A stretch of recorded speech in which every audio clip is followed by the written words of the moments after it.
Como hemos dicho, uno de los usos principales de la declaración y el establecimiento de un apetito de riesgo en cada una de las categorías de riesgos de la compañía es el facilitar la toma de decisiones a la alta dirección y hacer que todo el sistema quede bien engranado. Estás ya más que familiarizado con los conceptos de riesgo inherente, que es el riesgo que existe por el mero hecho de ejercer nuestra actividad, y de riesgo residual, que es el que queda después de implementar nuestras actividades e iniciativas de control. Vamos a ver esto en un gráfico, como el que tenemos ahora mismo en la pantalla, ¿vale? El área dentro del triángulo, sombreado en gris, representa distintas combinaciones de impacto y probabilidad, es decir, distintos valores de riesgo inherente. En el caso del riesgo número 1, el sombreado en rojo, tiene una combinación impacto-probabilidad que está fuera del apetito de riesgo, que es el marcado por la hipotenusa del triángulo, el marcado por la línea azul. En este caso, nuestra estrategia debería consistir en implementar una respuesta que haga que ese riesgo inherente en rojo entre dentro del área marcada como el apetito de riesgo de la compañía. En el caso del riesgo número 2, en amarillo, la combinación impacto-probabilidad cae sobre la línea del apetito de riesgo. Conviene en este caso monitorizar muy de cerca su comportamiento, puesto que probablemente estaríamos hablando de un riesgo que está en lo que hemos visto antes como zona de tolerancia. En el caso del riesgo número 3, el que está sombreado en verde, la combinación impacto-probabilidad en este caso arroja un valor de riesgo inherente que está dentro del área gris, por tanto dentro de nuestro apetito de riesgo, y en este caso no sería necesario ni establecer vigilancia ni ejercer ningún tipo de respuesta. Es decir, que actuaremos sobre los riesgos inherentes que estén fuera de nuestro apetito de riesgo para, mediante las respuestas adecuadas, conseguir que el riesgo residual sí que caiga dentro del área considerada aceptada. Como ya hemos comentado en otras ocasiones, nuestra respuesta debe influir bien en la probabilidad de ocurrencia, o bien en el impacto, o en ambas variables a la vez. De esta manera, utilizamos la definición del apetito de riesgo como la medida en la que nos debemos fijar para ponderar nuestras valoraciones de riesgo y nuestras respuestas, y priorizar las decisiones y acciones sobre aquellos eventos de riesgo inherente que están fuera de nuestro apetito de riesgo. Finalmente, deberías ser capaz de construir una matriz de riesgos en la que reflejaras las distintas combinaciones de impacto y probabilidad que se derivan de las valoraciones que hayas construido para tus eventos de riesgo, como hemos visto en los capítulos anteriores. Imagínate que has optado por un sistema de valoración que cuenta con 5 posibles valores para valorar la probabilidad y con 5 posibles valores para la parte del impacto.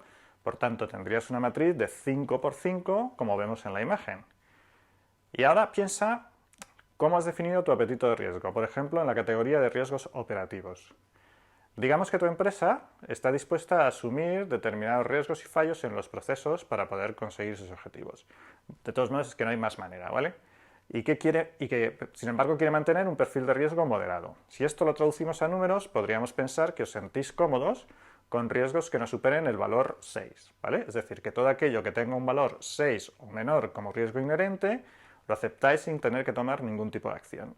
Si lo trasladamos a la matriz que veíamos antes en la imagen, podríamos ver que vuestro apetito de riesgo claramente se sitúa en la zona verde, aquellos riesgos con valor menor o igual a 6. Digamos también que a pesar de que no es vuestro apetito, pero podríais tolerar riesgos cuya valoración estuviera entre 8 y 10.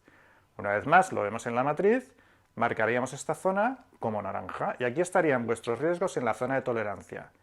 Como hemos visto antes en el gráfico del apetito de riesgo, estos riesgos claramente os están indicando vigilancia y monitorización cercana y posiblemente prever la utilización de determinados recursos para actuar sobre ellos. Tendríais que controlarlos muy de cerca.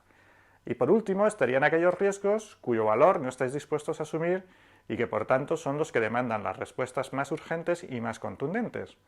Recordemos siempre que en estos casos estamos hablando y tratando siempre de riesgos inherentes y de que lo que se trata es de situarlos en referencia a nuestro apetito de riesgo para saber si tenemos que actuar sobre ellos y de qué manera, y comprobar que una vez actuado nuestro riesgo residual permanece dentro de los límites aceptables y aceptados dentro de nuestro apetito de riesgo. En este caso, todo riesgo inherente con valor mayor que 10 estaría fuera de nuestro apetito de riesgo y lo marcaríamos en rojo. Así es como quedaría mi matriz de valoración de riesgos inherentes, que refleja mi apetito de riesgo y que a su vez representa las decisiones y la visión de la compañía y de la dirección sobre la gestión de riesgos. Recordemos que esta valoración no es siempre igual para todas las empresas y que incluso en una misma empresa habrá variaciones a lo largo del tiempo en función de su propia evolución. Te podrás encontrar matrices de empresas más arriesgadas, por el motivo que sea, por su posición en el mercado, porque están en pleno lanzamiento, y matrices de empresas más conservadoras. Además, tienes que tener en cuenta que esta matriz que hemos construido solo representa el apetito de riesgo para los eventos de tipo de riesgo operativo. Es posible que en otras categorías tu apetito de riesgo, el apetito de riesgo de tu compañía sea totalmente distinto y, por tanto, la matriz tenga unos colores diferentes. Podemos ver algunas imágenes, algunos ejemplos, ¿vale? Esta sería, por ejemplo, la matriz de riesgos de una empresa conservadora o, por ejemplo, en un entorno regulado, para los riesgos de tipo legal o de cumplimiento. Como puedes ver, en esta matriz la empresa solo está dispuesta a correr riesgos sin vigilancia de valor 1 o 2, que normalmente corresponderían a pequeñas infracciones o pequeños quebrantos, que son muy difíciles de evitar con respuestas al riesgo. Sin embargo, si imaginamos por un momento una empresa que está en pleno lanzamiento, una empresa emergente, en un mercado con poca competencia inmediata y en el que es necesario situarse muy rápidamente frente a los consumidores, podemos estar seguros de que su matriz de riesgos de tipo operativo será bastante distinta. Es muy probable que esté dispuesta a asumir errores y fallos operativos de los que aprender rápidamente, incluso aunque inicialmente pudieran parecer muy graves. Su matriz tendría más o menos la pinta que podéis ver en esta imagen, ¿vale? Estos son solo ejemplos, pero os ayudan a situarnos.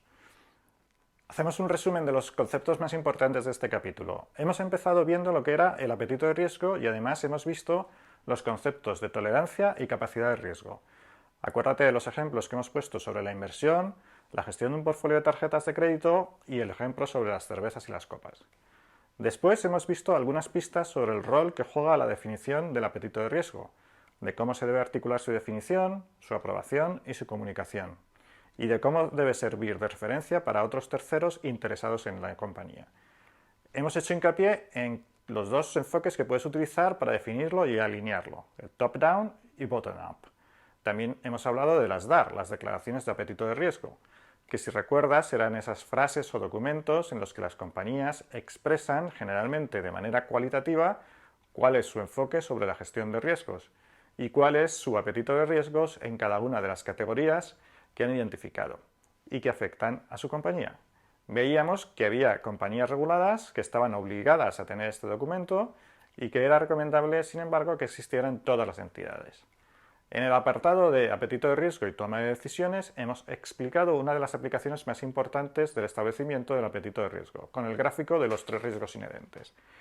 Y hemos visto que esto nos servía para entender que nuestras respuestas sobre los riesgos a los que nos enfrentamos deben ir encaminados a que los riesgos inherentes, que están fuera del apetito de riesgo, se conviertan en riesgos residuales que estén dentro del apetito de riesgo.